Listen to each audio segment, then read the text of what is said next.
Hi, welcome to grade 4, lesson 29. Our learning target today is I can estimate sums and differences using benchmark numbers. If you're ready, let's get started with number 1.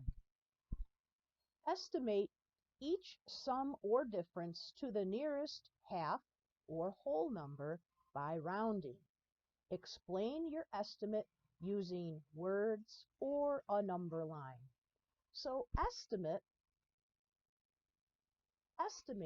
means we don't find the exact answer. We're finding numbers at about the same value that are easier to work with. So rounding means that we're finding answers that are close but not exact. So let's get started with letter A. 3 1/10 plus 1 3/4. So 3 1/10 is close to 3 using benchmark fractions. So 3 1/10 is close to 1/10. And 1 3/4, 3/4 is more than half, so that's going to be close to 2. So now it's easy for me to do. All I have to do is 3 plus 2 is 5. So my answer is, you'll notice the squiggly, it's not equal to, it's rounded to about 5. Okay, let's go ahead and do letter B. 2 9/10. Well, 9 out of 10 is close to 3. And 4 4/5, well, that's more than half. So if it's more than half, it's going to be close. It's going to be closer to 5. So now I'm left with 3 plus 5 is 8. So 2 9/10 plus 4 5/5 is about 8. Okay? And letter C. Letter C, I'm going to estimate using a number line. So let's draw our number line. Number line, we're going to go all the way up to 9 since it's the biggest. So 1, 2, 3, 4, 5, 6, 7, 8, 9, and 10. So in order to put 9 9/10 on my number line, well, 9/10 is almost 1 whole because 10/10 would be 1 whole. So that means it would be very close to 10. So this is 9 9/10 would go right here, which means it's very close to 10. And 5 1/5, well, 1/5 is only 1 away from 5. Because if we were to break these up into 5, 1, 2, 3, 4, 5, 5/5, 1/5 is very close to 5. So this is where 5 1/5 will go. So it's very close to 5.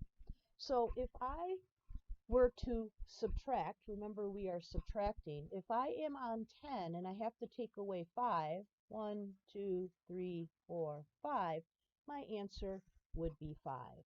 Because here I have 10 minus 5 is 5.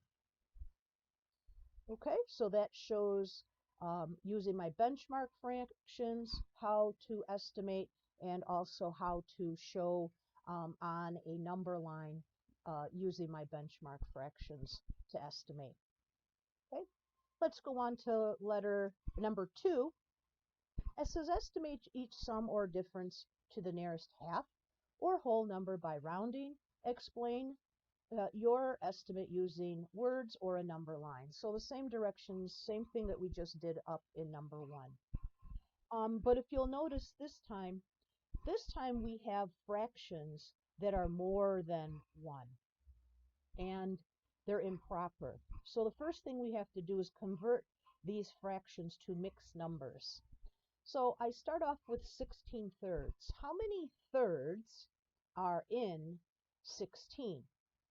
So if I do 3/3, 6/3, 9/3, 12/3, 15/3, the next one is going to be 18, which is too much. So how many thirds, 3/3 are in 16/3? I have 1, 2, 3, 4, 5. So I have 5 whole thirds. And since I stopped at 15, that would leave me with 1/3. So I converted 16/3 to 15 to 5 and 1/3. Here are my thirds that are in 16. There were 5. I'm going to do the same thing with 17/8. For 17/8, I have how many eighths are in 17. So I'm going to do 8/8, 16/8. I can't go to the next, the 24/8. So that's 1 whole, 2 wholes. So I have 2 whole numbers. And if I stopped on 16, that would leave me with 1/8. So now I converted my improper fractions to my mixed numbers, and now I can go ahead and estimate by using my benchmark fractions.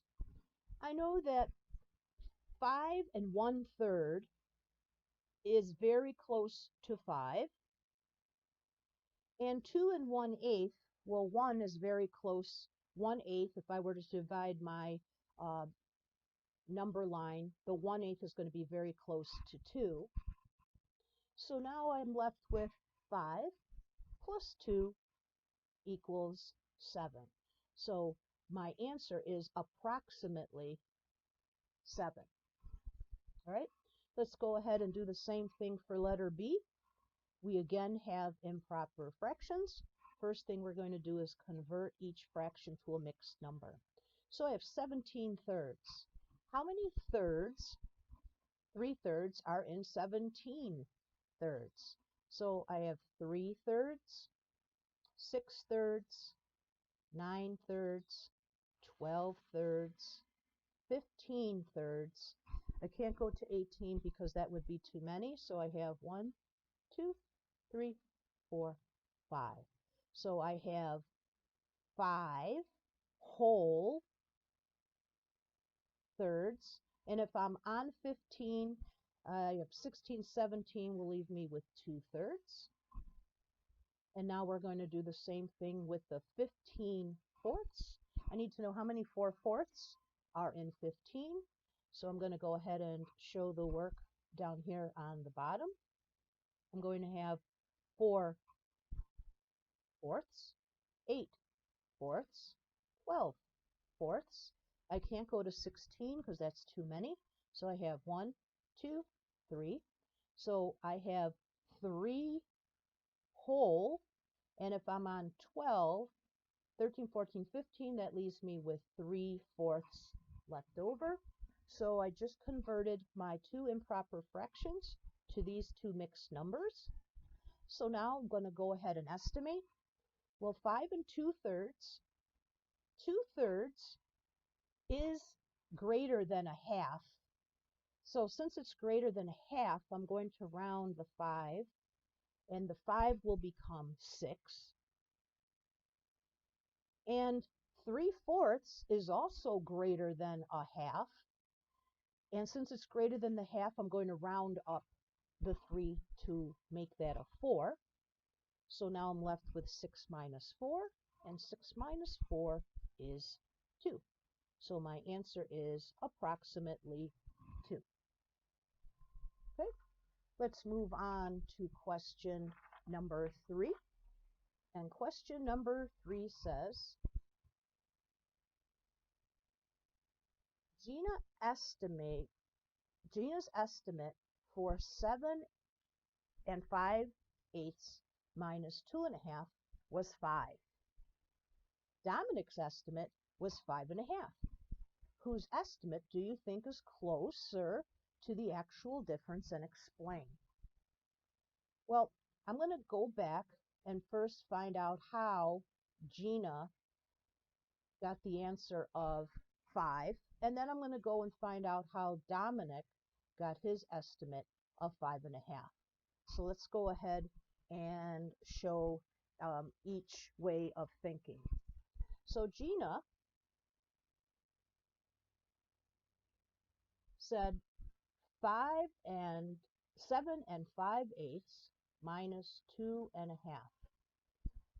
So it looks like in order to get the answer of approximately 5, Gina said that 5/8 is greater than 7, and it's only 1 away from a half, because 4/8 would be a half. So it looks like Gina rounded 7 and 5/8 to 7.5, because it's only 1 away from the half. And then she left the 2.5 alone. And then 7 minus 2 is 5, and a half minus a half is 0. So that is how Gina got her answer of 5. Now, let's take a look at what Dominic did. Dominic used the same numbers, 7 and 5/8 minus 2.5, and his approximate rounded answer was 5.5. So let's see how he did his work. Dominic said, well, 7 and 5/8. 5/8 is closer to 8 because it's only 3 away than closer to 7. So he rounded it to the nearest whole number. He said 7 and 5/8 is closer to 8. And he left the second measure as 2.5. So then when you subtract 8 minus 2.5, you end up with 5.5. So that is what Dominic did. So now we want to know, whose estimate do you think is closer to the actual answer? Well, let's take a look again at what Gina did. Gina's answer, she rounded it only 1 down to get a half. So this answer was rounded down 1 away from the half. Dominic's, he rounded up 3 to get to the whole number of 8. So he rounded 3 up to get to the 8. Gina only rounded 1 down to get to the half. So then that shows that to get the most accurate or the closest answer to the real would be Gina. Gina's answer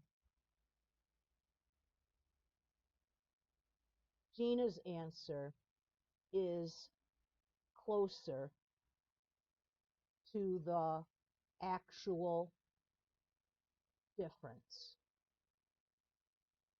And again, we said that Gina's answer is closer to the actual difference because hers is only 1 away from a half, and Dominic's was 3 away to get to the whole number.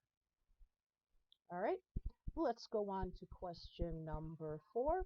It says use benchmark numbers or mental math to estimate the sum or difference. So we have 10 and 3/4.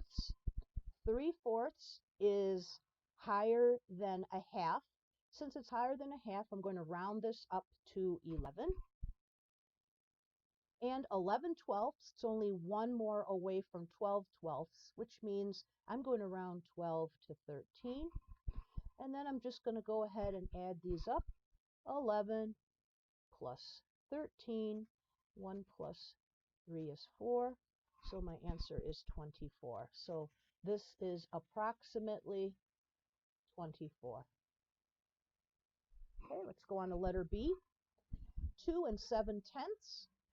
Again, 7/10 is only 3 away from being a full 10/10.